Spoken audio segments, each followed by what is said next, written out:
Yesterday was beautiful.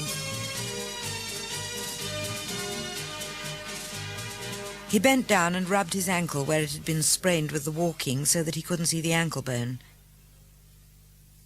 Then he straightened up and looked around him. He felt in his pocket for a packet of cigarettes, took one out and lit it. He wiped the sweat from his forehead with the back of his hand, and he stood in the middle of the street looking around him. "Damn it, there must be someone here," he said aloud, and he felt better when he heard the sound of his voice. He walked on, limping, walking on the toe of his injured foot, and when he turned the next corner, he saw the sea and the way the road curved around between the ruined houses and went on down the hill to the edge of the water. The sea was calm and black. He could clearly make out the line of hills on the mainland in the distance, and he estimated that it was about 8 miles away. He bent down again to rub his ankle. "God damn it," he said. "There must be some of them still alive." But there was no noise anywhere, and there was a stillness about the buildings and about the whole village, which made it seem as though the place had been dead for 1,000 years. Suddenly he heard a little noise as though someone had moved his feet on the gravel, and when he looked around he saw the old man. He was sitting in the shade on a stone beside a water trough, and it seemed strange that he hadn't seen him before. "Health to you," said the pilot. "Yashu." He had learned Greek from the people up around Larissa and Yanina. The old man looked up slowly, turning his head but not moving his shoulders. He had a greyish-white beard. He had a cloth cap on his head, and he wore a shirt which had no collar. It was a grey shirt with thin black stripes. He looked at the pilot, and he was like a blind man who looks towards something but does not see. "Old man, I'm glad to see you. Are there no other people in the village?" There was no answer. The pilot sat down on the edge of the water trough to rest his ankle. "I am Inglese," he said. "I am an aviator who has been shot down and jumped out by the parachute. I am Inglese." The old man moved his head slowly up and down. "Inglesos," he said quietly. "You are Inglesos." "Yes, I'm looking for someone who has a boat. I wish to go back to the mainland." There was a pause, and when he spoke the old man seemed to be talking in his sleep. "They come over all the time," he said. "The Hermani, they come over all the time." The voice had no expression. He looked up into the sky. Then he turned and looked behind him in the sky. "They will come again today, Inglese. They will come again soon." There was no anxiety in his voice. There was no expression whatsoever. "I do not understand why they come to us," he added. The pilot said, "Perhaps not today. It is late now. I think they've finished for today." "I do not understand why they come to us, Inglese. There is no one here." The pilot said, "I'm looking for a man who has a boat who can take me across to the mainland. Is there a boat owner now in the village?" "Boat?" "Yes." There was a pause while the question was considered. "There is such a man." "Could I find him? Where does he live?" "There is a man in the village who owns a boat." "Please tell me what is his name." The old man looked up again at the sky. "Ioannis is the one here who has a boat." "Ioannis who?" "Ioannis Spirakis." And he smiled. The name seemed to have a significance for the old man, and he smiled. "Where does he live?" the pilot said. "I'm sorry to be giving you all this trouble." "Where he lives?" "Yes." The old man considered this too. Then he turned and looked down the street towards the sea. Ioannis was living in the house nearest to the water, but his house isn't anymore. The Hermani hit it this morning. It was early and it was still dark. You can see the house isn't anymore. It isn't anymore. Where is he now? He is living in the house of Antonina Angelou. That house there, with the red color on the window. He pointed down the street. Thank you very much. I will go and call on the boat owner.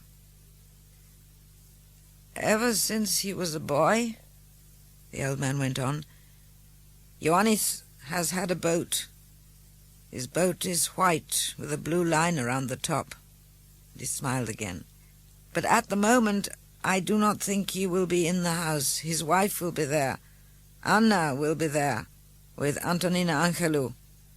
They will be home. Thank you again. I will go and speak to his wife.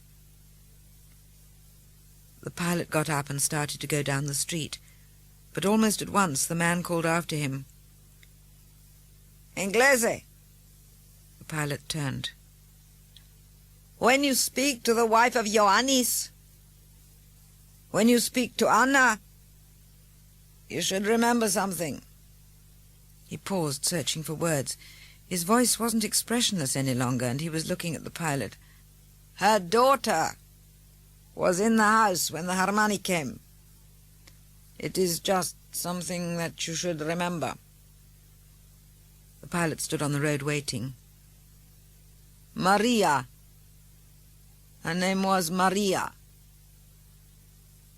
I will remember, answered the pilot. I am sorry. He turned away and walked down the hill to the house with the red window. He knocked and waited. He knocked again, louder, and waited. There was the noise of footsteps, and the door opened. It was dark in the house, and all he could see was that the woman had black hair, and that her eyes were black like her hair. She looked at the pilot, who was standing out in the sunshine. Health to you, he said. I am Inglese. She did not move. I am looking for Ioannis Spirakis. They say that he owns a boat. Still she did not move. Is he in the house? No. Perhaps his wife is here. She could know where he is. At first there was no answer. Then the woman stepped back and held open the door. Come in, Inglesos, she said. He followed her down the passage and into a back room. The room was dark because there was no glass in the windows, only patches of cardboard. But he could see the old woman who was sitting on the bench with her arms resting on the table. She was tiny. She was small like a child, and her face was like a little screwed-up ball of brown paper. Who is it? She said in a high voice. The first woman said, This is an Inglesos. He's looking for your husband because he requires a boat. Health to you, Inglesos, the old woman said. The pilot stood by the door just inside the room. The first woman stood by the window and her arms hung down by her sides. The old woman said, Where are the Hermani? Her voice seemed bigger than her body. Now they are around Lamia. Lamia, she nodded. Soon they will be here. Perhaps tomorrow they will be here. But I do not care. You hear me? Inglesos, I do not care.